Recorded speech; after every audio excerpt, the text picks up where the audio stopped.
we're gonna start the meeting. So DJ is already here, so we're gonna start. Thank you so much for coming. So we're so excited to have you here. And we have a couple of announcements before we start. First of all, this week we're having, I don't know if you know about this, and maybe DJ is gonna talk about it, but having projects, it's something really good that helps in your resume. So for our society, every Friday at 5, we have meetings upstairs, and we have a lot of flyers there, so you can check more information. So we're working on projects. If you want to come, it's Friday at 5. Thursdays, we have ACMW. It's Women in Computing. This Thursday, we're having someone checking our resumes if you want to go, if you want to come to. And next week, we're going to start hackathon. So that's a great time and a great opportunity for you to improve your skills and add it to your resume. So everything that I'm saying, all the activities that we have are there outside, so you can check it out. Yeah. So yeah, we can start. Now let's start with a praise. So Taylor, can you do a praise? Yeah. Dear Heavenly Father, thank you for this day. Thank you for all many blessings given to us. Please bless that we have a great rest of the day. In the name of Jesus Christ, amen. Amen. Okay, DJ.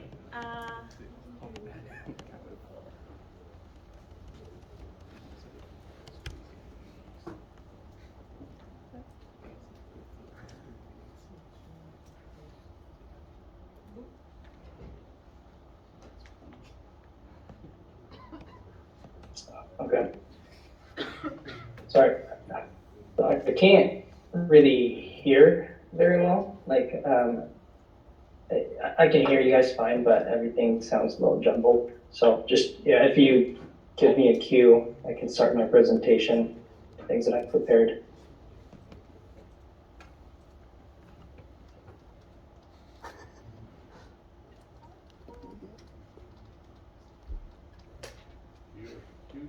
Okay, cool. All right, let me share Keynote. Cool. Can everybody see that? Okay, perfect. Cool. Let me see if I can pull up my note. Actually. Okay. I might actually do it this way. All right, everyone, it's an honor to be able to speak at BYU Idaho ACM Society. Thank you, Trevor, for extending the invitation to present today. Just giving you a fair warning that I'm going to be talking a lot about myself and my experience. So if you can't stand me anymore, just feel free to mute or leave the Zoom meeting, whatever you guys want to do. Also, important to mention that although I'll be sharing some things on Apple, a lot of it will be my personal feelings and thoughts and not Apple's official stance. So when I'm making a definitive statement on Apple, it's considered public information. And otherwise, I'll say things like personally or in my opinion. Although I do like to do things on the fly, I think it's important to have some sort of a structure when it comes to keynotes and presentations. So I'll begin with introduction, and we'll talk about my education at BYU Idaho, what kind of jobs I've worked, and how that basically turned into my career. Then we'll talk about work and life at Apple. Then I can talk about my experience and advice, tips, anything that will help from job application to work-life balance. And then we'll end with spiritual thoughts and Q&A. So my name is DJ Lim, and I'm a software engineer at Apple Pay. I currently live in Georgetown, Texas, with my wife and a cat. Georgetown is about 15 miles north of Austin. So I'm originally from South Korea, but moved to Las Vegas when I was 14. I was a foreign exchange student, so my family still lived in Korea, and I lived with my host family. I met one of my best friends in high school while playing soccer, and I moved into his place, and his family basically became my family. They also happened to be members of the church. I remember them taking me to church for the first time and me feeling a little overwhelmed because I was born Buddhist. My family was Buddhist, and my grandfather was a monk, actually. So I guess I was just a little afraid that, they were gonna tie me up and dunk me under the water or perform some kind of a blood sacrifice. I've heard about the Mormons. So, I did eventually join the church and went to BYU, Idaho for a couple of semesters before I left from my mission to Tallahassee, Florida. I served in various areas from Florida to Alabama, Georgia, and even Mississippi. Let's see. Both my parents are retired. My dad was a newspaper reporter / editor. My mom was a school teacher for 40 years. My brother also graduated from BYU like 2 years ago, and he's currently working at Amazon as a data engineer, living in Seattle with his wife. I do also have a few more siblings from my Vegas family, although they've all moved away to Utah since. I have two older sisters, and they each have kids from age from 10 to 18. I also have 3 other brothers, all married, and have 2 to 3 kids, and I still stay in touch with them and visit during Christmas or Thanksgiving every year. I enjoy playing sports and also traveling. Maybe not as much as I used to, since I don't really like flying, like red-eye flights anymore. But I've been to a few places and also picked up videography from traveling to some amazing places in the world. Let's see. I think we can get to, So let's talk about my experience with BYU Idaho. I majored in software engineering, and I only chose software engineering because my wife basically told me to. That's long story short. I was definitely the type of a person where if someone told me to jump off the cliff, I would. I didn't even know if I liked it or not. Just changed my major just like that. So real smart, right? I basically had no options because at the time I was studying linguistics, or at least I thought. So I started taking a bunch of 4 to 5 credits language classes. I took German 1, German 2, Spanish 1, Spanish 2, until when I actually hit about 62 credits, I realized there's actually no linguistics major at BYU Idaho. What was I going to do? Software engineering degree actually required only 55 credits. So it was perfect, not really. For the record, I took CS 124 twice. I do like Sudoku, just hated developing it. So also wasn't a huge fan of data structure, and I still am not. So I also, let's see, So I worked as an email administrator at the IT department for a year and a half until I was while I was a student. So I think that helped me understand a little bit more about software and network, and it definitely sparked my interest and desire to learn more. I learned more about responsibilities and accountabilities. I was given power, so to speak, to access over 120,000 mailboxes with the domain of BYUI.edu. Could I have gone into one of my teacher's mailbox? Yes, definitely. Did I actually? I guess you'll never find out. But it did give me exposure to software and network fundamentals. So that was a huge plus. As you all might know, I also had to have an internship to graduate. So at the time, I considered it kind of burden because I hated interviewing and I felt like I was a failure. There was a really good opportunity where I was somehow able to get an internship interview with Cisco, and I was already planning my life based on that, and I didn't get it, basically, and I was devastated. In my mind, I nailed that interview, and I just kept questioning, why did I not get it? Just kept beating myself up over and over again. And looking back now, it's actually embarrassing to think that I've given myself that much credit. I was definitely not humble. I did not use that as fuel and motivation to work harder, but rather use it as an excuse to complain. So it may sound obvious to stay humble, but at times it's hard to recognize whether you are being humble or not. So I ended up interning with this small company in Idaho Falls, and I'll say frequently on how important it is to network, and this is one of the reasons.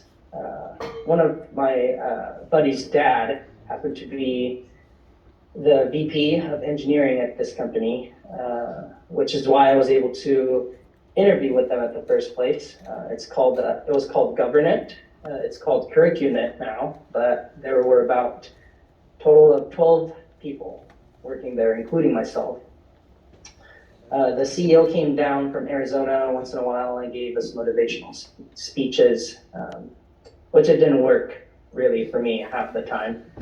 It was a company that provided course curriculums for community colleges. So it actually had quite a few customers, and each college wanted different curriculums. So my job as an intern was to help customize these curriculums. It was more of a data entry job, and I didn't get to touch any of their precious C# code based. I did run a lot of SQL Server commands and created and executed stored procedures. I didn't like what I was doing, honestly. I had to drive to Idaho Falls from Rexburg every day, and they only paid me $10 an hour. They literally taught me nothing about software or code, and I thought about quitting many, many times. I'll eventually get to the whole point of why I'm telling you all this, but about a month into my internship, I ended up getting a random call during lunchtime, and it was a recruiter from Melaleuca, and I expect that for those that are going to school at BYU Idaho in Rexburg, I expect that you guys know what Melaleuca is, but basically they were trying to set up a time for interview, and it turns out my wife secretly applied for me. Yeah, I know. So I didn't think she was so amazing at the time, but she did it secretly because she knew how much I hated my internship and wouldn't agree to do another internship. So given that chance, I studied and reviewed briefly on object-oriented programming fundamentals, and did an interview with them while still working for GovernNet at the time. What was surprising was they actually asked a lot of SQL Server questions, and I was able to answer all of them because of what I've been doing at GovernNet. You know, I ended up getting the position, and I think it's fair to say it really prepared me for the next step. So at Melaleuca, I worked mainly on bugs to small projects like automated tax report generator for small businesses in Mexico using C#, WPF, .NET Framework, and SQL Server. Then when I was working part-time, it was similar work, squashing bugs and developing small features in addition to existing features. Then when I graduated from BYU, Idaho, I moved to Austin, Texas to work for General Motors. I was on North American order workbench team, which allows General Motors to basically sell their vehicles to dealers all over the world. It was definitely different than Melaleuca, working on bigger projects, bigger scope, and targeted consumer market was way bigger, even bigger team. It was also using different tech stack, so I had to shift gears quick. With supportive team and having enough resources, I was able to work on various projects and knew enough to become a project lead in developing a standalone application to help with the extended warranty and maintenance for different vehicles. I'm able to talk about this because GM's my former employer, and don't really need a disclosure on these kind of matters. Before I joined Apple Pay, I also worked as a security engineer at Apple POS. So the easiest way, I guess, to explain what I did at POS security would be, let's say when you, as a customer, walk into an Apple store today and buy an iPhone or trade in your old MacBook. Each process requires your personal information, like from your name, date of birth, email address, to maybe even your credit card and your social security number sometimes. So this information will be transported and persisted within the point of sales system, and it would float around, so to speak. So I developed and maintained internal services to make sure none of that information was exposed to those that pose threat or those that shouldn't have access to any of the customer's sensitive information. So does anyone have any questions regarding my previous experience? I'll pause right here. I have one. For how long Okay. did you stay in each job? Oh yeah, that's clear. So let's see. I mentioned email administrator about a year and a half. Intern at GovernNet was about 4 months. I wanted it to be 3 months, but I was there 4 months.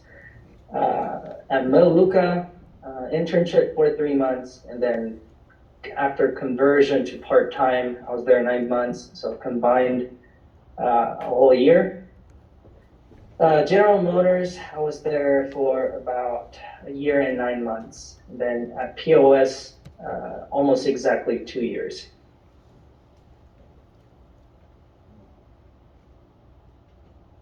Anyone else? Cool. All right, let's talk about Apple Pay. So,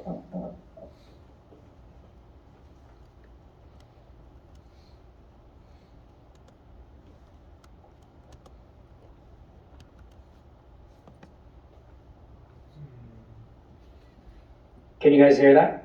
No. You can't hear anything? No. All right.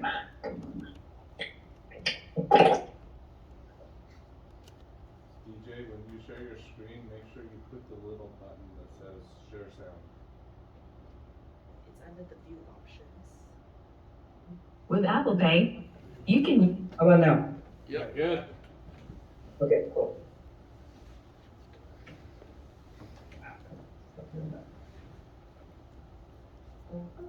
with Apple Pay, you can use your Apple devices to make payments in stores, online, and in apps.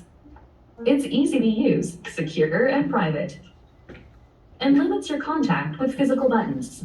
To get started with Apple Pay on your iPhone, make sure you're signed in with your Apple ID. Then, open the Wallet app and tap the plus sign to add a credit or debit card. Use the camera to scan in your card, or enter your card information manually. Once you've added a card on your iPhone, it's easy to verify it for use on your other devices too. Plus, you'll have the option to set up Apple Cash to send and receive money using the Messages app. Your Apple Cash balance will show up as a card and wallet, and you can use it anywhere that Apple Pay is accepted. When making a purchase, just look for one of these symbols. You can use Apple Pay with your iPhone or Apple Watch in participating stores, restaurants, vending machines, when paying for rides, and more. Ready to check out? If you have an iPhone with Face ID, double-click the side button and glance at your iPhone or enter your passcode. Or if you have an iPhone with Touch ID, rest your finger on the home button. Then, tap the screen to choose a different card if you'd like, and hold your iPhone near the card reader until it's done. Purchasing something online? You can use Apple Pay within many apps and for shopping on websites in Safari. No need to type in your billing information. Just look for Apple Pay at checkout. And that's Apple Pay, a secure and easy way to pay.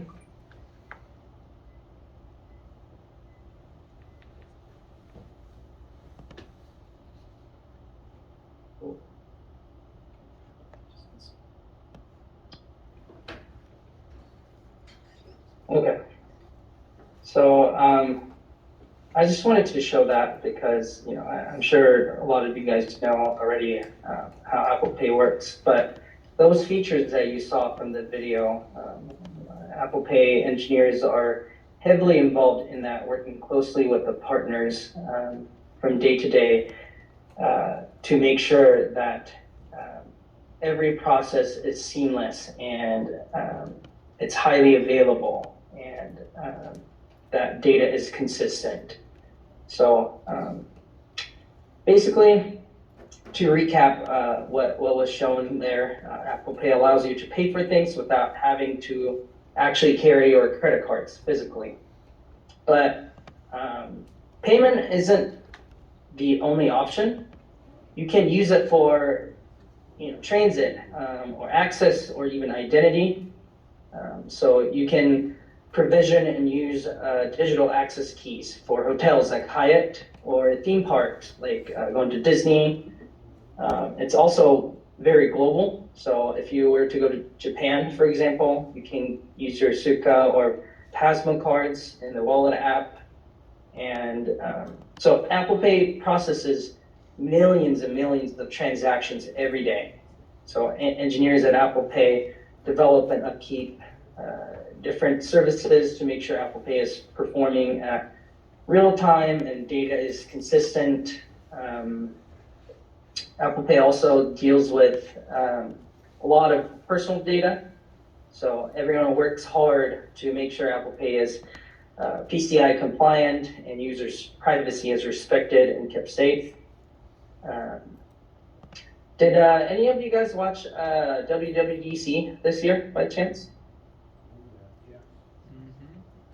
Okay, some of you. Okay, yeah, a lot of for those that haven't seen it, you can probably look up the highlights on YouTube. But a lot of cool things are being released this year, and that's also true for Apple Pay, such as room key sharing, contactless payment without any payment device, like using an Nginx or a terminal. recently Arizona adopted and worked with Apple to that way you can actually provision your driver's license, and that would be your identity. So whenever you go to the airport, for example, if you need to present your driver's license, you can just do it all within your phone. And recently, I think the biggest release this year was Apple Pay Later, which allows you to split your Apple Pay purchase into four equal payments, spreading over 6 weeks with 0 interest and no fees, available everywhere in apps and online. So my work at Apple, from time to time when new features are being pushed, we meet with people in various roles such as product owners, devs in charge of other services, operations team, business analysts, etc., to discuss Good. logic. Are you going for the forum, Apple? Yeah. Pause.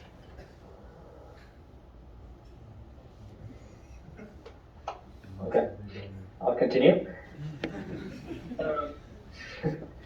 So yeah, as I was saying, we meet with various roles to discuss logic, design, performance, security, etc. A lot of time and effort actually goes into doing just this. And then to help visualize the new feature and functionalities, we also create documentation with sequence diagrams, components diagrams, business requirements. Sometimes I feel like I'm some kind of product designer just because I'm doing a lot of drawing and connecting dots and arrows. But that's the main part of it. You need to help. You shouldn't be the only one understanding the concept. It should be everyone that's involved in it. So then to onboard individuals that may not be as knowledgeable on the subject, we also hold knowledge transfer sessions.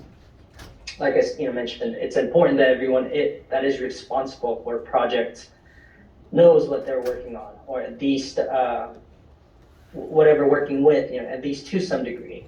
So Apple's also big on personal career development, so they allow their employees to take time and learning different topics. It could be regarding the latest tech stack or platforms to non-technical things like leadership or even communication skills, basically anything that would help align yourself with your ultimate career goals. So yeah, I mean, there have been many late nights / even weekends of providing support for the new features that have been pushed for the release when I was at a point of sales. So it is important that users are able to enjoy the new features seamlessly. So we have to monitor logs, metrics, and other data we audit. So to do that during the development phase, it's also important that we implement the metrics. So those are some of the things that I currently do at Apple. Let's see if I can share this. Let me stop sharing real quick.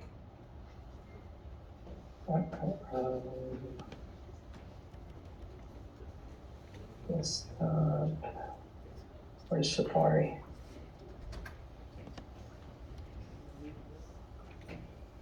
Okay. Let me close out of this. So, Keynote. Okay. So, here's my advice to you guys, which is the first one.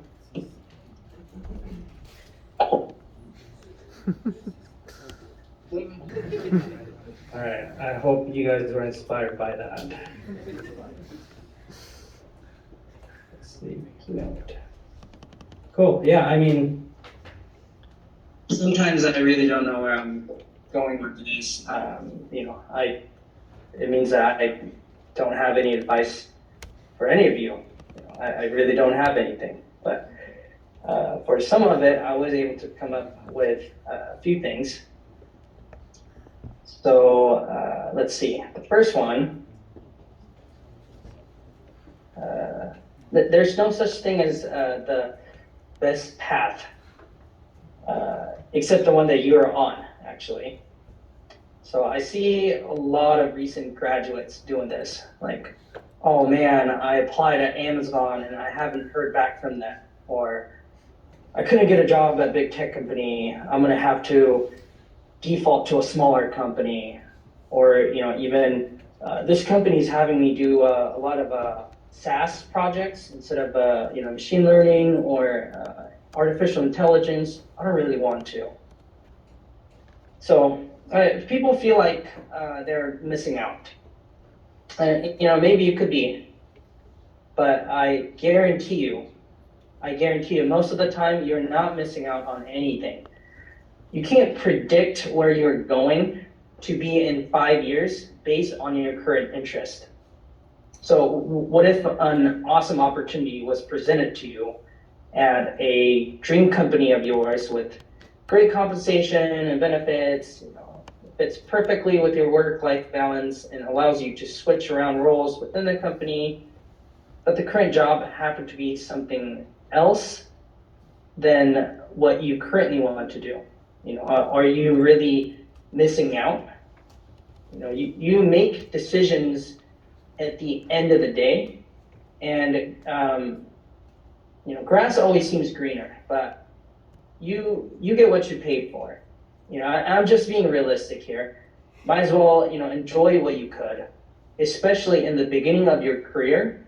Just because you didn't align yourself with your 35 to 40 years career plan, which doesn't work out half the time, I guarantee you're not missing out by much. So first advice, don't be so picky, just go with it. Next thing is,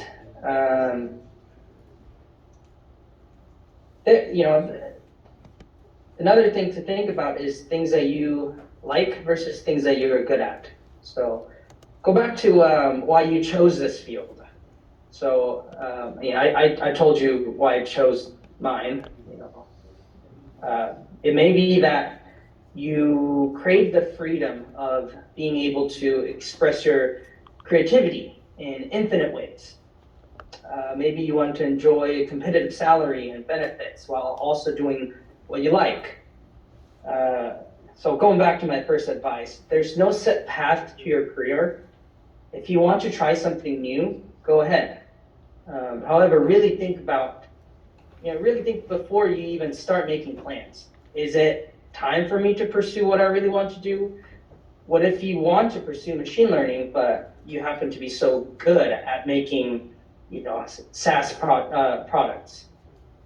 So as you learn new things and dive deeper into certain things, your interests could change. So expose yourself and give it a try before saying, no, absolutely not. This one, network, I mentioned this many times and I can't emphasize how important it is, actually. So, and this is personal opinion, but 70 to 80% of the ideal and prime opportunity comes from networking.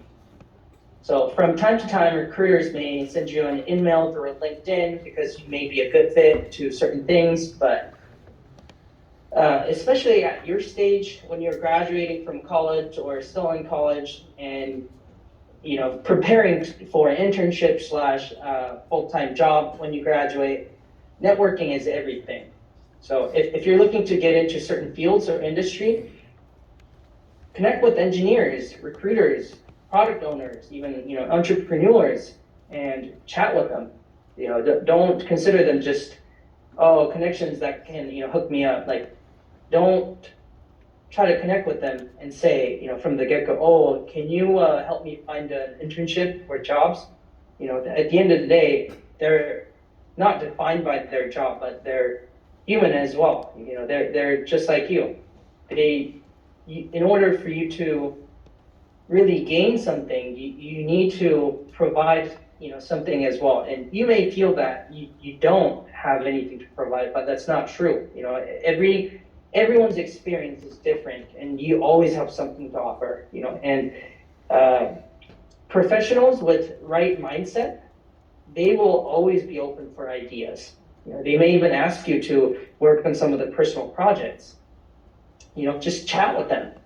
It may be like a cold call and from sales, and you may not, get a lot of response, but at the end of the day, job search and connection networking is pretty much a numbers game. The more you apply to, the more people you know, the stronger your connections are, your chances of getting the opportunity increase.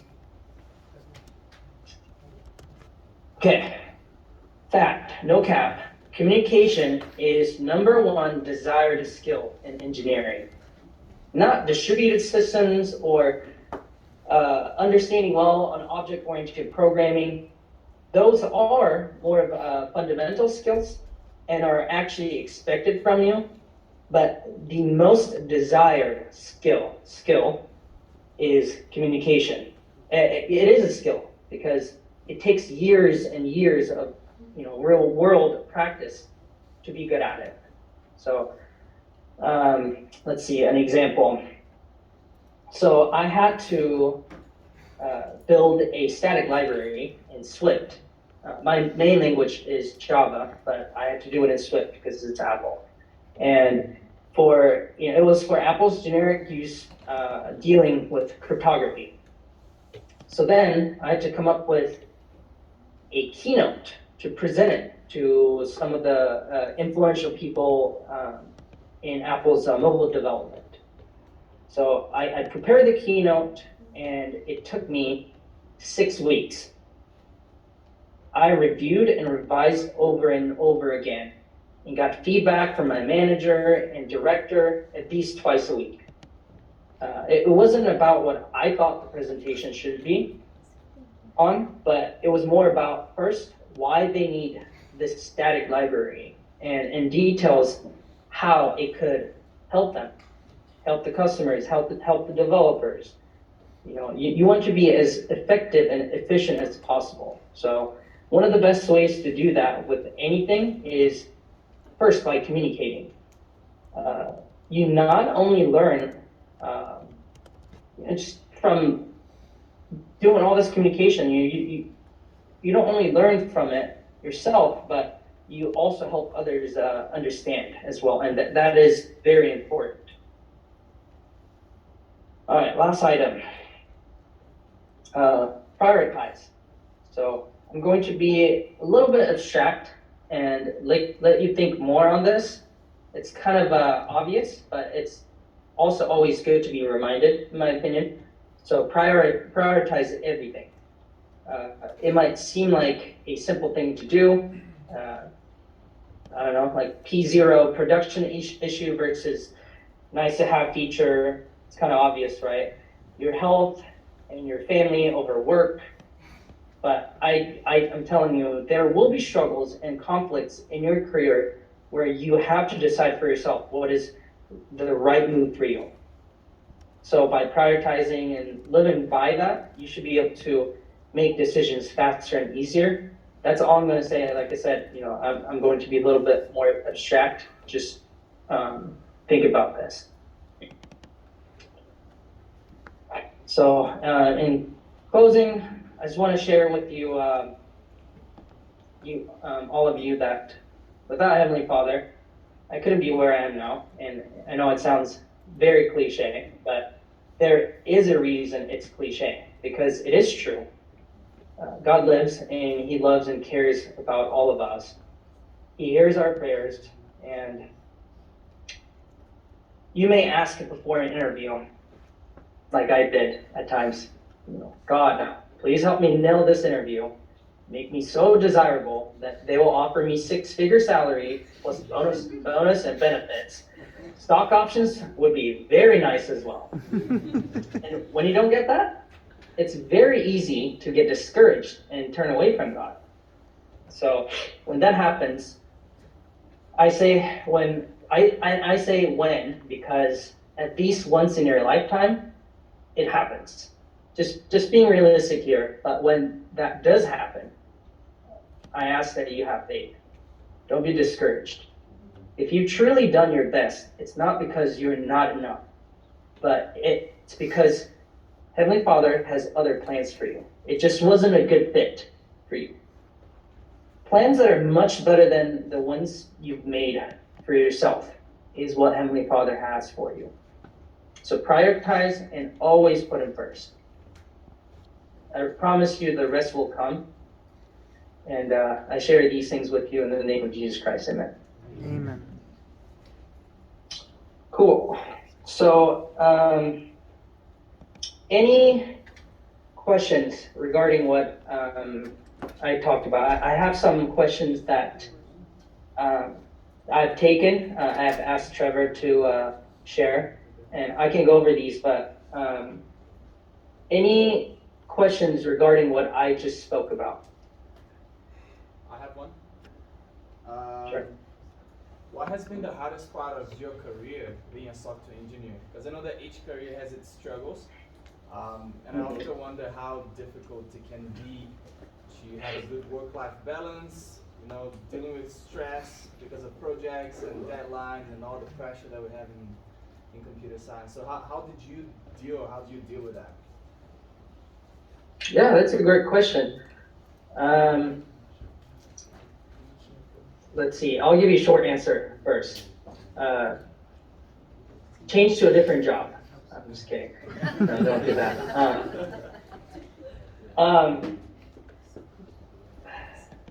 So the hardest part for me was, at times I thought that the hardest part would be actually facing something that I don't know and have to figure out from the beginning. But turns out that's one of the easier parts. The hardest part for me was actually the burnout.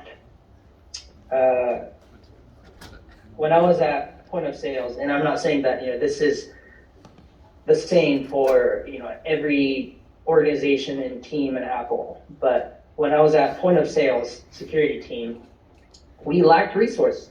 We lacked workforce, and that resulted in me working from 8 in the morning till 7 at night every single day, and sometimes the weekend. And thank goodness I loved what I did, but it was inevitable. Came the burnout, and that's when work-life balance comes in. You really gotta take time for yourself. And companies should understand this as well, that just because you fill the hours doesn't mean that you're actually going to get stuff done. Most of the companies that pay a workforce by the hour, half the time they're wasting their money. Some cases I'm looking at certain certain lines of code for 4 to 5 hours. I go and take a power nap for 15 minutes, come back, and it's all of a sudden, it's coming to me. It's like having like a vision almost. I see something that I didn't see. You really have to balance things out and figure out when you could be the most productive and utilize that. That was the hardest part for me, and I'm glad that I feel like I'm starting to figure that out. So a lot of hard things I'm facing right now, but I feel like I'm balancing it out pretty well and able to get tasks done. So hopefully that answered your question. Yeah. Okay, cool. I'm gonna go over some of the questions you guys that have sent me. So number one, what sort of personal projects did you have on your resume by the time you graduated before you got your job? I had one project. It was called MuSync, and it was for my Java class. It's an application that allows you to pair two devices with Bluetooth and listen to a song, simultaneously at the same time. That project, long story short, didn't work. It actually shut off both devices. So I guess it was successful in a way that it shut off both devices at the same time. So I do have that on my resume, and I probably should get rid of it. So thanks for reminding that. But personal projects, in my opinion, aren't as important. And I'm just being realistic here. Is that for me personally, that and I shouldn't say personal projects aren't as important. I should say there are other things that you can put on your resume or express in a way that companies might consider you an important asset. It doesn't have to be personal projects. I don't know if that was kind of the intention that question was for, but I hardly had any personal projects on my resume. So number 2, how do you apply for an Apple internship?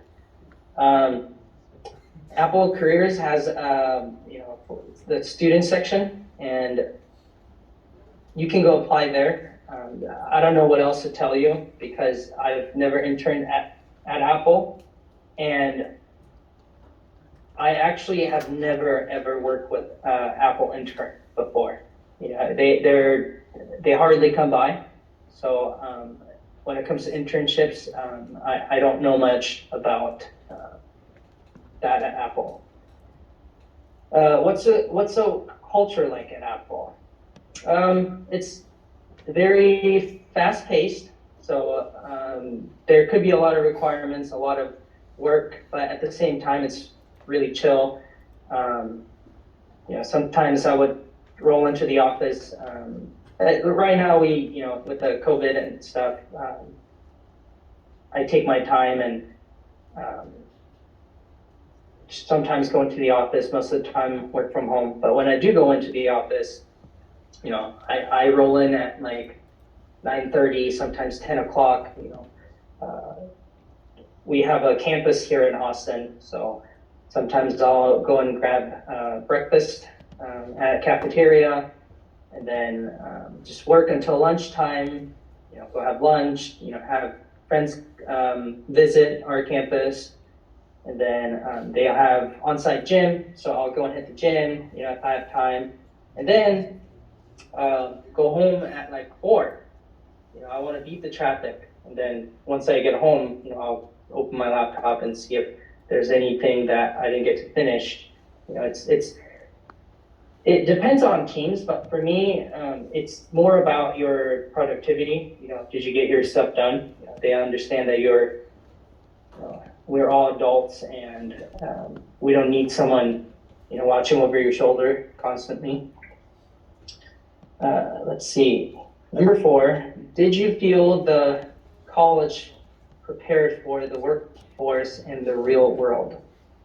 That's a good question. On the technical things, just being honest here, no. I feel like, it's quite outdated. But I feel that what the college taught me to do is they taught me how to learn. And that sounds weird, but it basically taught me how to effectively learn. That I shouldn't just look through, textbook or a boring, 500 pages article, but actually look through, the right resource and how to find what you need to find, whenever you need to find it. So that's literally all I have. I mean, I feel like you could learn that, but without going to college. But for me, I feel like without college, that couldn't be achieved. What are the perks, benefits working with Apple? I don't know if it's asking for benefits to working with Apple or working for Apple. But as far as working for Apple, perks or benefits, they have really competitive compensation, and PTO. I think personally, it could be better, but they're really good at taking care of their people. It could include from employee discounts for Apple products to paternity and maternity leave, and a lot of tech companies provide this. So pretty standard, but yeah, they take care of their employees really well. Like I mentioned, on-site campus with gym facility and cafeteria. They make sure you can focus on your work while you're working. What to expect at an interview at Apple? So I can say that after interviewing with multiple tech companies, they're very similar. So I'll give you some of these. So obviously, programming exercise, including data structure and algorithm.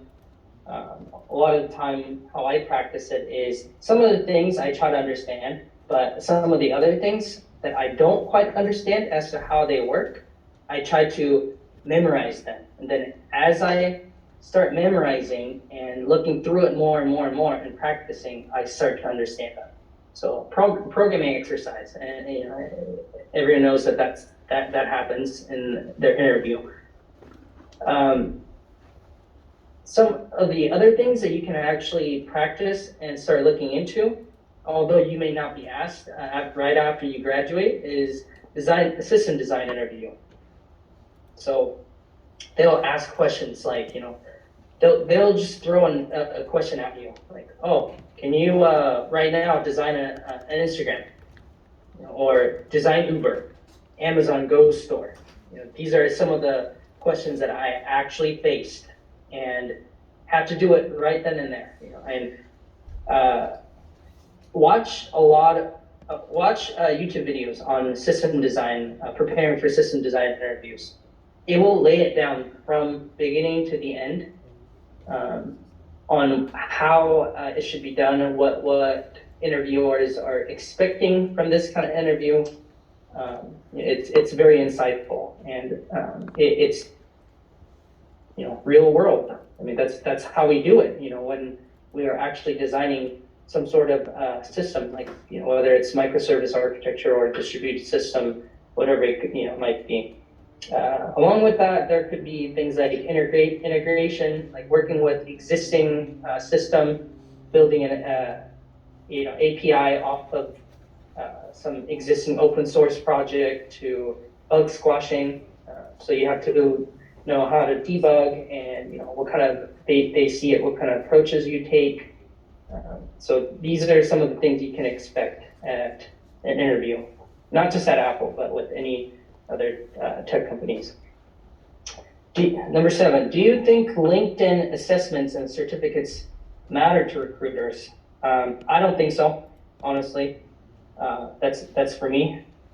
Recruiters, what they will see is, if you think about it, they go through thousands and thousands of resumes and profiles every single day. Some of the more generic recruiters, so big tech companies, they'll reach out to third-party recruiting companies and ask to go and hire more of a generic or minor role. And corporate recruiters are more of specific business function. So Apple Pay has their own recruiter that will go and look for anyone that has experience with payment gateway, or working with partners or things like that. So for these recruiters, sometimes they simply don't have time to look through, like, oh, they have LinkedIn assessments and the certificates. Use them more as your personal learning experience. And if you haven't, great, and that's how you network as well. It's great to network because people see that, hey, you could be very resourceful, and in return they could refer you to a recruiter that may be looking for a certain role. So to recruiters, I don't think so, but for your personal growth and maybe even for recognition, yeah, I think they could be beneficial. All right, have you ever met Tim Cook? No. Number 9, what is your work-life balance like working at Apple? I think I answered this question. Just, it's different with teams. This one, it's great. It's more flexible. We have a huge team and everyone's working hard to deliver certain features, certain projects. So as long as you get your stuff done, it's great. So, and plus my manager always tells me, hey, after 5 o'clock, don't talk to me, don't text me, don't ask me nothing, ask the next day. So I try to do the same. Number 10, what advice do you have for college students who are in their senior year, junior year? And I think I can give this advice to everyone, no matter what year they're in. Try to do as many internships as you can.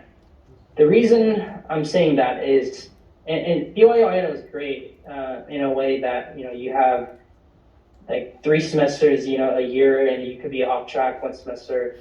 So you really use that off track, whether it's summer or even at different, like even winter. Try to do an internship every year. Companies nowadays, they will give you that, real world experience that companies are looking for when you actually graduate. And the more internship experience you have, that means the more experience you're going to have in tech stack, communications, anything that companies can throw at you. You could say, oh, I have experience in that. So try to do as many internships as possible. All right, number 11. What projects are you working on? If it's okay to ask. No, it's not okay to ask.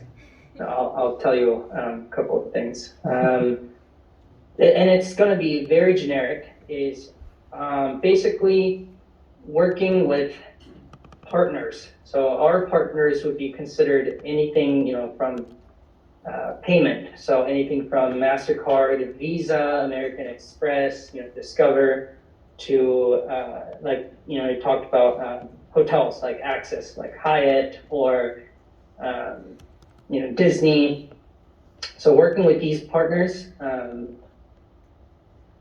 we're allowing them to basically provision their, allowing their users to provision their digital passes, or cards, whatever it may be, faster and in a more reliable way. So, it requires a lot of effort in understanding of the distributed systems and cap theorem. So making sure it's consistent and also highly available. Can you scale it? A lot of these design questions follow when it comes to these kind of projects. So I'm spending a lot of time on thinking and working with others to see, identify the true requirements. So a lot of things involve that as of right now, and I'll be involved in many more projects, but that's one project that I can tell you about right now. So that pretty much covered all the questions. Does anyone else have any other questions?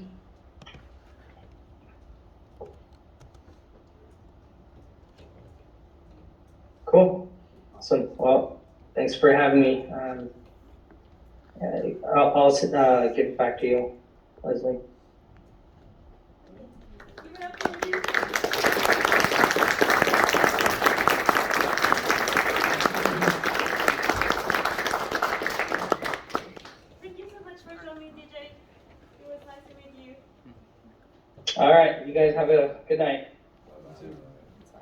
Bye. Yeah. Okay, thank you so much for coming, guys. Check our announcements. Oh, next week we're having, for the department forum, we have Christopher Collett. He works for NASA. He's coming next Thursday, 11:30. He's coming in person, so don't miss that. So we have the poster there. So, yeah, that's it.